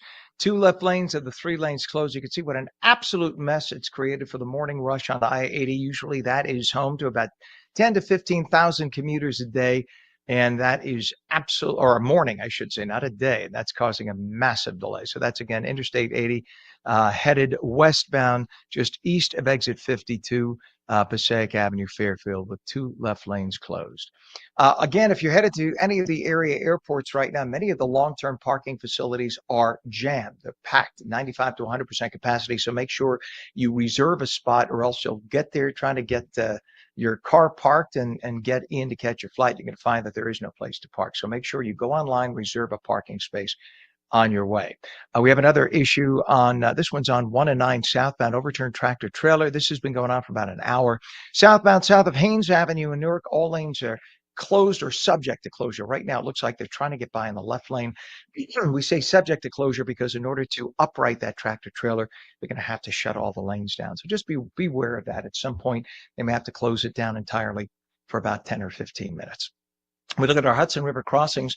Lincoln Tunnel is right now 35 to 40 minutes. Holland Tunnel is 25 to 30. And GWB, upper and lower levels into Manhattan, we're talking about 45 to 50 minutes jammed. Look at that. Upper level on the right, lower on the left. Very dirty lens. Hopefully that'll get taken care of. But again, it's going to cost you 45 to 50 minutes in. It is 8:20 right now. For 3 decades, Riverdance has thrilled audiences with a blend of Irish step dance and powerful music. Now the production is celebrating its 30th anniversary with a special tour, and New Jersey audiences will get to experience it in Morristown for 5 performances, March 6th through the 8th at the Mayo Performing Arts Center. Kieran Bryant is the principal dancer with Riverdance. We say good morning, Kieran. Good morning. How you doing, Ken? Good. I'm guessing you weren't performing for the first performance 30 years ago. No, I was only born 27 years ago. So yeah, that's why we're calling it the new generation. There you are. Nice. But yet the amazing thing is, and this is a dance that goes back many generations in Ireland, obviously. And it's probably what gave birth to American tap dance, correct? I mean, this is the genre as Irish immigrants came to the United States. This is where we get, you think, where did tap come from? Look at it right there, because in Ireland, you've been doing that for hundreds of years. Why do you think this show continues to be so successful after 3 decades? I mean, for those people that don't know, Riverdance is the first ever Irish dance show. It's really what put Irish dancing on the map. So to be doing it 32 years later, I think it really speaks for itself. But a lot of people don't really know that Riverdance is a lot more than just an Irish dance show. We really have something for everybody. It's got a dervish folk ensemble, an incredible 4-piece band, 2 American tappers, a flamenco dancer. So really, I think that's what resonates with everybody. It has something out there for everybody to watch and enjoy. And isn't dance just such an international language that people can, it's fascinating to see, because you're watching a human being use their entire body to do something so synchronized and so perfect and so emotional and expressive. And I think that's what really connects with people. And look, the average person knows there's no way they could do what you do on stage. By the way, I have to ask, I've always wondered this, how do you not damage your feet, your ankles, your knees with that dance? Seriously. Lots and lots of physiotherapy and getting in the gym, making sure you're looking after your body. It's imperative. You know, wouldn't be able to do what I do if I wasn't taking care of myself. So it's very important. Warming up, cooling down, taking care of yourself, and eating right is, crucial. I would imagine, Kieran, how long is one of the performances, and how much of that is each dancer spending on stage? Like you're the principal dancer. How many minutes or hours are you on stage per performance? Oh, it's a good question. I think I'm on stage for about probably a good 45 minutes or so. I wouldn't be straight. You obviously get breaks in between here and there. But yeah, it's a lot. It's a 2.5 hour performance. So being on stage for the good part of an hour is it's a lot. Wow. And it is an amazing show. I saw it many decades ago when it first came out, and I was maybe in my 20s, late 20s. And it was mesmerizing. It really, really was mesmerizing. But it's nice that now this anniversary production, as you mentioned, it refreshes the original. It has all the new choreography, the technology. It introduces, as you said, flamenco. It's awesome. So now the longtime fans coming, they'll see something old and new, right? So it's not the show they saw 30 years ago. They get to see something brand new. It's the same Riverdance everybody knows and loves, but it's on a bigger and better scale. So we have new state-of-the-art LED screens with new lights and new visuals on there. We've got a remastered score by our Grammy Award-winning composer Bill Whelan. We've got some new dancers coming, some old dancers returning, some new costumes, some choreography changes. It's really, honestly, the best version of Riverdance I've ever seen. So if you don't have your tickets, get them while you can. Now, I, of course, have a New York accent. That accent I'm hearing from you sounds a little Aussie. Am I wrong or right? You would be right saying that. Yeah, Sydney. Sydney, good man. But is your heritage from Ireland? Is your family from Ireland? Far back, yeah. We have distant relatives in Ireland, yeah. So, but born and raised Sydney, Australia. A lot of people are a bit confused by the accent, but yeah, far back. Well, Americans hear any English spoken that is non-American, and they just assume, like you could say, if you had said you have an Irish accent, Americans would have fallen for it because we're And so believe used to me. our own sound. Totally, totally. But it's a wonderful accent. It sounds amazing for us. For Thank you, you. I'm Thank the you. accent, obviously. The thing is, though, your accent sounds elegant to us. My accent, I know, sounds kind of klotzy to somebody from Australia. New Yorkers have that weird kind of rough accent. But the beauty of the blend of this and the modernizing of the different types of Mm, dance is amazing. When you come to the States, and I'm sure you've been to the States yourself before, is yeah. there a difference in the way that audiences here take to this beautiful form of dance?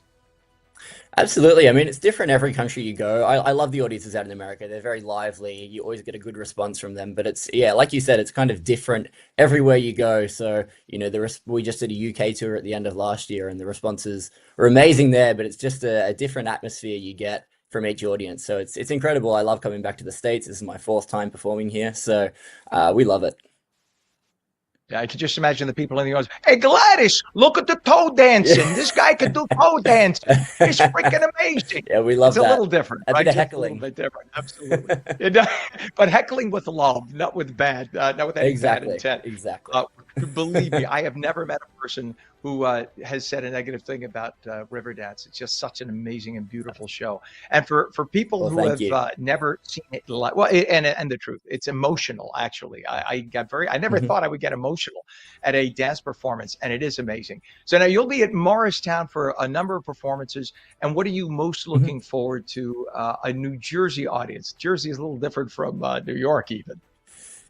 Yeah, we were just down in New Jersey just a few days ago. We were doing Atlantic City, so like you said, every crowd's going to be different. So not sure what I'm in for, but I can't wait. Looking forward to it.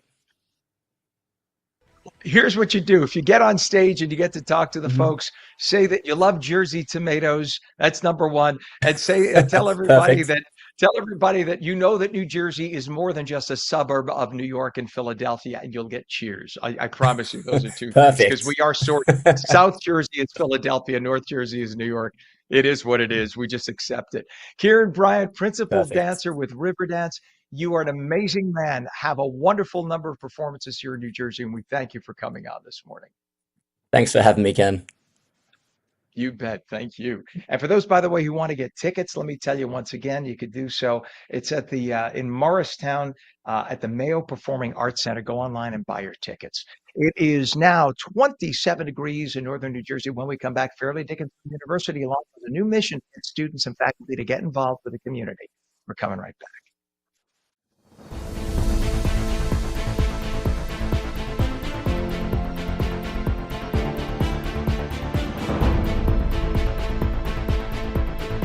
Play it like the New York Sirens. Live in the spotlight.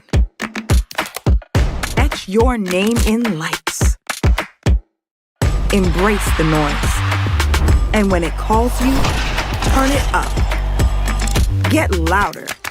Play it like they'll hear us everywhere. Because this is our team. New York Sirens. Play it big.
Very good morning. It's 8:30 on Monday, March 2nd. Welcome back to On New Jersey Mornings. I'm Ken Rosato with our phone lines open at 888-658-0234. 888-658-0234. Partly cloudy today, highs low to mid-30s. Meteorologist Mike Favetta has the full Garden State forecast. This weather is brought to you by Audio Nova, your hearing experts, serving all of New Jersey with 13 locations. All right, Mike, that little bit of dusting of snow yesterday. Nice partly cloudy day today, low to mid-30s. And I would say as long as you don't have a lot of wind, even 20s aren't bad. But once you get that little bit of wind, it always feels so biting, right? But today's going to be a nice one. Yeah.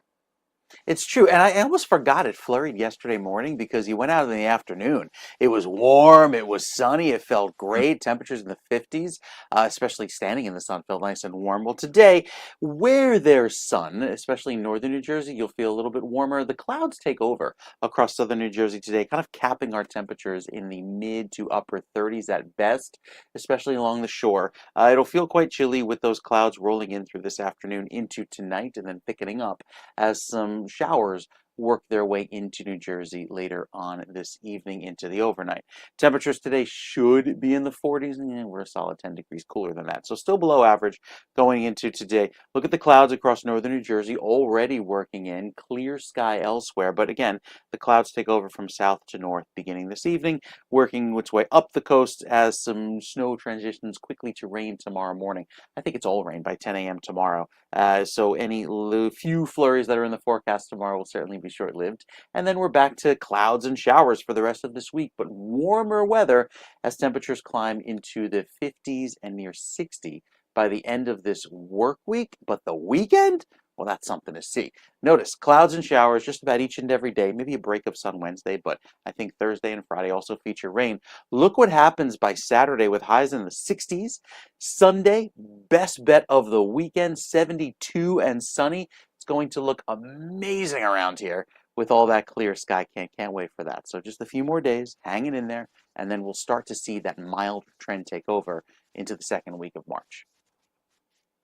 All right, Mike, thank you very much. It is now 8:32, and we're going to forego our traffic. And let's dip in, if we can, to the Pentagon live right now. We have Secretary of War Pete Hegseth speaking right now with one of our generals talking about the Iran strikes. Let's see if we can dip in and take that live for just a minute. Iranian long-strike capabilities are still in the fight, and what is our exit strategy here, and when will it be deployed?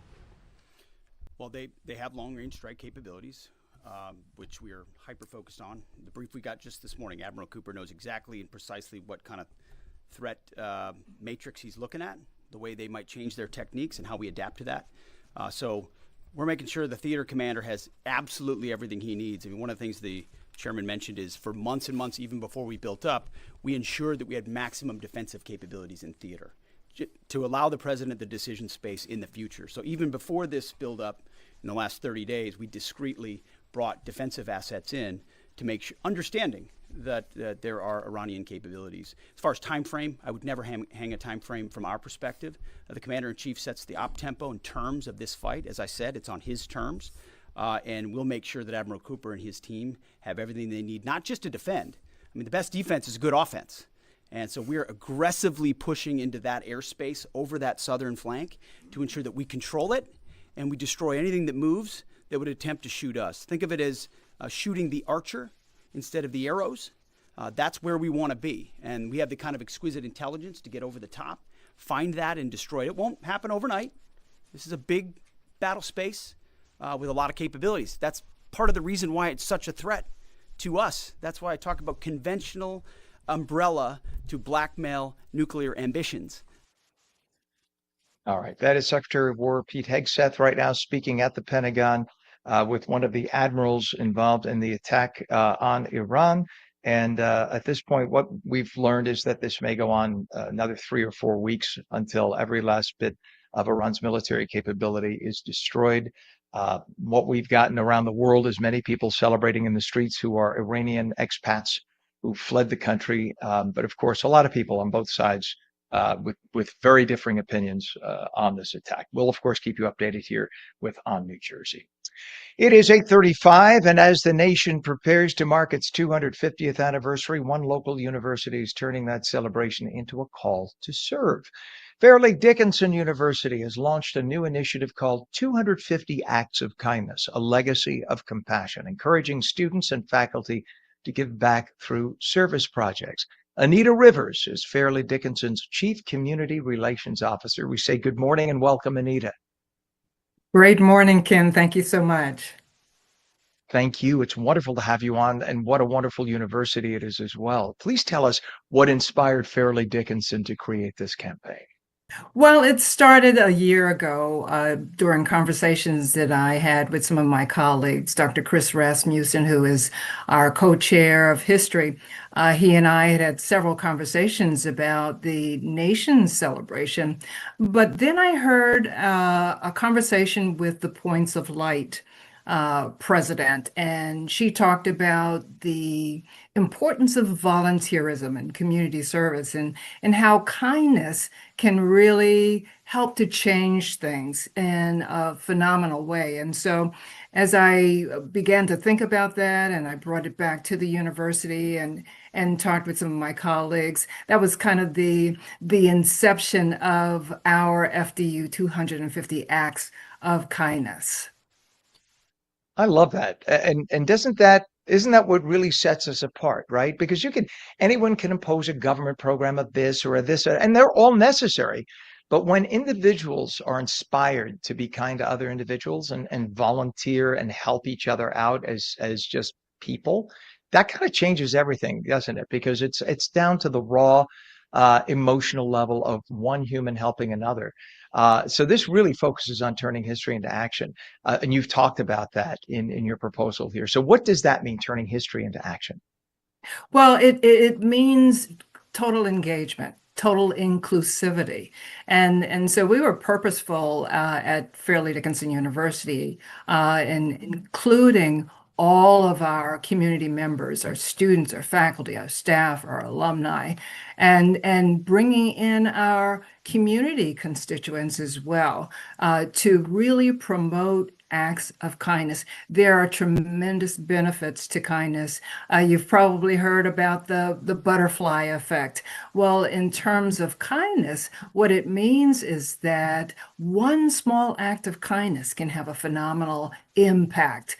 We don't know how it's going to transform, but we know that if you do good things, you reap good things. And so that's really the essence of our campaign. But I'm hoping, Ken, that our 250 Acts of Kindness will go beyond just a campaign and into a movement, and that kindness will become contagious. I can go on and on as I've been really studying a lot about the benefits of kindness. There's a study that was done by Harvard University and the University of California in San Diego that talked about the three degrees of kindness and how a friend can help a friend can help a friend, and how it just sort of creates a ripple effect. And so why not be kind? We need some kindness in our world today. 100%. I can remember back in the day learning how to drive a few years ago. And I remember I had my dad in the car, and my dad, who was a retired police officer, he looked and he said, I remember coming up to a stop sign and there was somebody at the corner and I just wanted to go through. Just a little thing. My dad said, take the time, full stop, smile, point, and say, please. And watch what happens. Well, we did it 2 or 3 times before somebody responded. The third time, the person smiled with a thank you. I know it's a small little story, but the feeling of that person saying thank you with a smile resonated so deeply with me that I now looked forward to that opportunity again and again at different stop signs and traffic lights, whatever. I know, just a little anecdote, but you're right. When you do something nice, something kind out of the goodness of your heart, whether you get the thank you or not, it does good for yourself. It's good for your own soul. And then somebody, as you pointed out, somebody else will see that and think, wow, that was a nice thing to do. And you're right, it is contagious. So now, many service projects were already happening at Fairleigh Dickinson. How does this campaign amplify, if you will, the good work that you've already been doing at your university?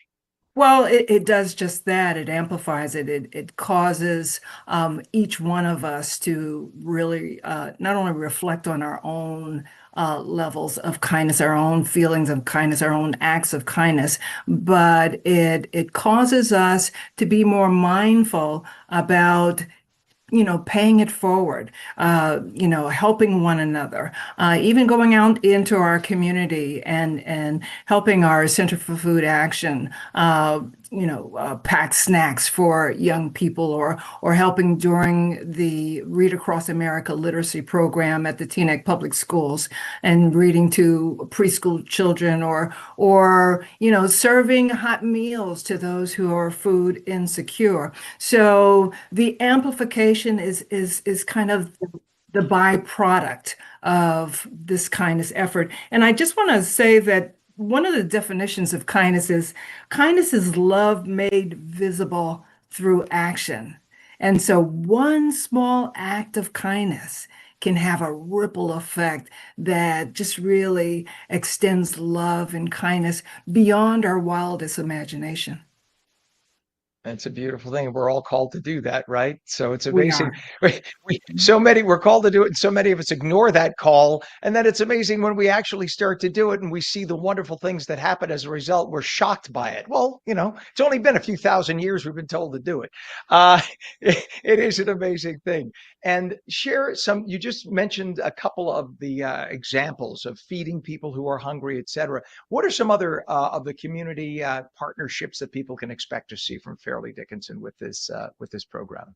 Absolutely. Underway, we have partnered with the Family Center that services senior citizens, Bright Family Center in Teaneck, the Teaneck Creek Conservancy, Hackensack River Keeper, especially when the weather turns nicer, we'll be doing more outside. The Hackensack Tree Commission will be working with the Boys and Girls Club, the Ark of Morris, Ark of Bergen and Passaic.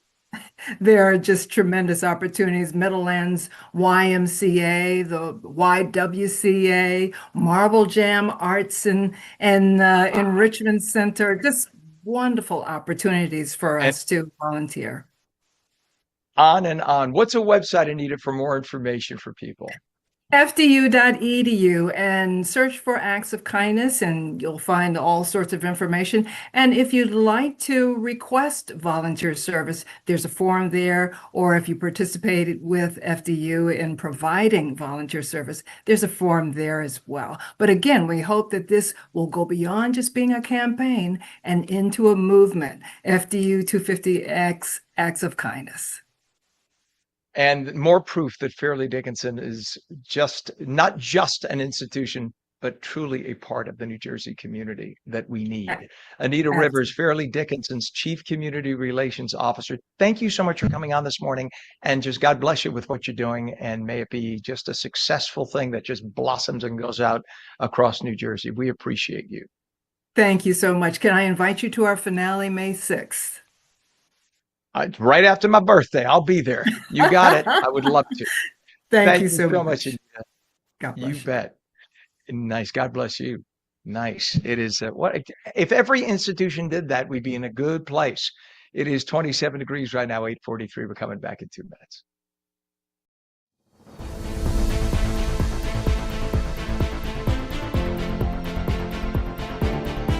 Play it like the New York Sirens. Live in the spotlight. Etch your name in lights. Embrace the noise. And when it calls you, turn it up. Get louder. Play it like they'll hear us everywhere. Because this is our team. New York Sirens. Play it big.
Welcome back to On New Jersey Mornings for your Monday at 8:46. Partly cloudy today, highs low to mid 30s. Meteorologist Mike Favetta with the Garden State forecast. This weather is brought to you by Audio Nova, your hearing experts, serving all of New Jersey with 13 locations. All right, Mike, spring is just a few weeks away. We could feel it. Yeah, it's going to be beautiful. At this time next week, we'll all be saying, wow, it felt like summertime yesterday, because there are some very warm temperatures in the forecast for this upcoming weekend. Have to make it through another round of cold. Today is going to be chilly, especially in northern New Jersey. Sunny to start, but then the clouds will ultimately filter that sun by this afternoon, keeping our highs just around the freezing mark. The next few days see a warm up. Yes, I know the weekend is going to be amazing with those highs in the low 70s, specifically on Sunday and Monday, but have to make it through a few days of rain to get there. It will be milder. Even the overnight lows will be above the freezing mark, so temperatures staying well above freezing right through the end of this week, helping to melt the snow away. I don't think we'll see any snow by the time, on the ground that is, by the time Saturday rolls around. And then into Sunday with those highs in the low 70s, it'll just feel magnificent. Even down the shore with a little bit of that cooler breeze off of the water, you will notice the temperatures won't be as warm throughout Thursday and Friday along the shore points, with those clouds hanging low throughout Friday, even into Saturday. But we eventually see a little bit of a wind shift, helping to see those highs push back into the low 70s as well into early next week. So really beautiful weather on the way. Just have to make it through the next few days of chilly, cloudy, raw, foggy weather, Ken, and then we'll be feeling like spring around here. Gotcha. Looking forward to that, Mike. Thank you, sir. It is 23 degrees in Trenton, 27 degrees northern New Jersey. We look at traffic on I-80 right now. We have a crash with injuries I-80 westbound east of exit 52, which is Passaic Avenue in Fairfield. 2 left lanes of the 3 lanes closed, and this has been causing an absolute mess for about an hour or so. Hopefully they get that taken care of soon, but I'm sure this looks like it was a very serious crash, so that's why there's so many emergency vehicles on the scene. They have to complete their investigation before they can move on. If you're headed to any of the area airports, make sure if you're driving yourself that you have a reserved parking space. Many of the parking facilities at the area airports are already at 100% capacity. It's spring break time. Next few weeks, different colleges do spring break different weeks over the next few weeks. So a lot of people driving themselves to the airport. Just go online, reserve a parking space before you get there so you won't be caught surprised driving around looking for one at that point. Let's go over to Newark, south of Haynes Avenue on 1 and 9 right now. Overturned tractor trailer. Again, it's US 1 and 9 southbound south of Haynes Avenue, Newark. All lanes are subject to closure. Right now, you can see folks getting by on the left lane, but that is going to be closed in order to upright that tractor trailer. You can see they have that crane already there to try to pull it up, but it's going to be a mess, at least for the next hour or so. In terms of your Hudson River crossings, Lincoln Tunnel right now is 25 to 30. Holland Tunnel is 15 to 20. It's gotten a little bit better. GWB upper and lower has been a mess all day. 8095 approach. Look at that, upper on the right, lower on the left. It's going to cost you 45 to 50 minutes into Manhattan. Our time is 8:49, and SJI Renewable Energy Ventures has partnered with Atlantic County Utilities Authority on a renewable natural gas project designed to capture landfill gas and convert it into usable energy. A lot of people don't realize bacteria is where we get that gas from, and the landfills are loaded with it. Chet Benham is Senior Vice President and President of SJI Renewable Energy Ventures. We say good morning to Chet. Good morning, Ken. Thanks for having me. It's tough to follow kindness and good weather with garbage, but we'll give it a go. But it's a good thing, because this is, talk about sustainability. You know, there's always going to be bacteria on this planet, unless we get hit with something awful that we don't want to talk about. And as long as there's bacteria, there's going to be gas. I mean, not to be gross, but we produce it ourselves. Cows produce it. We kid about that. And that's the gas that can burn, right? And that is produced at landfills. So we always produce garbage. Why not capture the gas and use it to keep our homes warm and to power electric plants? Exactly, Ken. Exactly, Ken. It's actually a very good point. that on a chemical molecular basis, the methane that's produced in a landfill or from food waste, or as you say, from ourselves, is exactly the same molecule that's used and called natural gas today. So when you turn on your stove, what you're really getting is methane, which, as you say, is a direct byproduct of the decomposition of organic matter. So it's a really astute observation, an important part of what we're trying to do, which is to bring sustainable, locally produced, domestic, affordable, cleaner molecules to the Garden State. So what do you literally do at a landfill? Is it just sticking a pipe in the ground and the gas kind of leaks out, or do you find pockets? Yep. I mean, it seems. Yeah. Great Please point. explain. I'm dying to know. I am curious. Yeah. So basically, if you think of a landfill as a pile of trash, right? And then there's a lot of science and a lot of engineering that our landfill colleagues work through to make sure that it's managed in an environmentally safe and friendly way.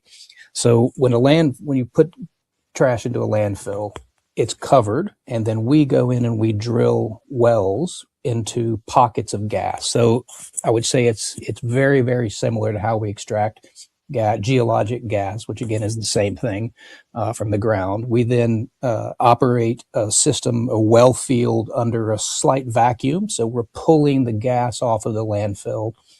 We then run it through some proprietary technology to remove the impurities. And then we inject right into the South Jersey gas pipeline network a molecular exact duplicate of geologic natural gas that you would get from any of the shale areas in Western Pennsylvania, for example. So it's a That's very amazing. robust, very proven process. It's wonderful for the environment. Right. A lot of people who, I get it, you don't want us burning oil, you don't want us burning coal, although there are now cleaner ways of doing that today too, that many power companies do use. It's not like it was in the 1940s and 1950s where we had black soot going in the air. But natural gas is everywhere around us, and burning it produces minimal. It's probably the cleanest way of providing energy, while releasing the minimal amount of carbon into the atmosphere. This is actually not a bad way, and it's much more efficient than. And this is not to knock solar or wind, but it's much more efficient. And yes, you could say solar is sustainable, wind is sustainable. So is this. Absolutely. And this is really a meaningful amount of energy. This is sometimes lost when we talk about numbers like 650,000 million BTU. Well, what does that really mean? And I'm just going to read some numbers here. So the gas that we produce from the Atlantic County landfill is enough to power 8,000 cars. So roughly 8,000 vehicles we create an equivalent amount of gasoline for. Another way to look at it is the amount of CO2 that's not emitted into the atmosphere. And this number to me is really important as well. 90,000 cars. So the CO2 that we avoid emitting is equivalent to the CO2 emitted by 90,000 vehicles. My rough math, which is always dangerous, is that accounts for about 40% of the registered vehicles in Atlantic County. So basically, the amount of CO2 emissions that we're avoiding on a very affordable basis offsets 90,000 vehicles, which is 40% of the total vehicles in Atlantic County. So really meaningful amounts of domestic, cleaner, affordable energy going right into the South Jersey gas pipeline network. That is amazing. By the way, we occasionally do the show from South Florida because we're building a channel down here as well, and I happen to be down here at the moment. And where I am, I have the view of one of the largest landfills in South Florida. It is literally where I'm pointing, about 6 miles, but it is visible from where I am because everything in South Florida is flat. They do exactly what you're talking about. They have the pipe sticking out, and they're extracting the natural gas there. South Florida doesn't have issues with smog. They don't have issues with, they take advantage of the cleanest forms of energy, and that is one of the forms of energy they take advantage of. It's sad that too many who are and I get it, I get the environmental argument, but too many look at it and think of it as just another fossil fuel, and it isn't. We have buses that run on natural gas, and they don't put out the thick diesel smut, and garbage. It's a clean emission. You don't even know that they're in front of you when you stop your car on a hot summer day and they're pumping out, the emission. You don't even know it because it's so clean. So I just feel badly that natural gas has gotten lumped in with other fossil fuels because it just isn't. Well, and it's such an important part of the energy mix, right? I mean, if you look at the performance of our pipeline network during the recent winter storm, absolutely phenomenal. No service interruptions related to the cold weather. So it is a very versatile, very affordable way to produce energy. And it is a real complement, particularly the renewable forms of natural gas are a perfect complement to solar and wind. Gas can be stored. It's still very expensive to store electricity in battery electric storage systems. So what it allows us to do is to store electricity to offset the intermittency of solar and wind. So it's a great, great tool. And I'm happy to come down and scout some more landfills in South Florida with you. Although, according to Mike's forecast, it should be nice up here too. So you come down anytime, my friend. I'll take you right over to their place. We'll do it. Let's do it. Tell us, Chet, we got about 30 seconds left. The website for more information. Yeah, so you can go to sjiindustries.com and you can see all of the good work that we're doing in our communities, excuse me, and both on the renewable and the utility side. Well, if you need someone to help you evangelize, you let me know. You give me a call. I'm not kidding. Yes, sir. Because I'm very much sold I'm all on for it. it. Chet Benhams. Well, Great. I'm not kidding. Call me. Chet Benham, I'll do Senior it. Vice President of SGI Renewable Energy Ventures. Thank you for coming on this morning, and all the best, sir. We appreciate A you. pleasure. Take care. All the best. Bet. Bye. You too. Thank you. 8:58. That's on New Jersey Mornings for this Monday. I'm Ken Rosato. See you again tomorrow morning. Have a good day. Is that it?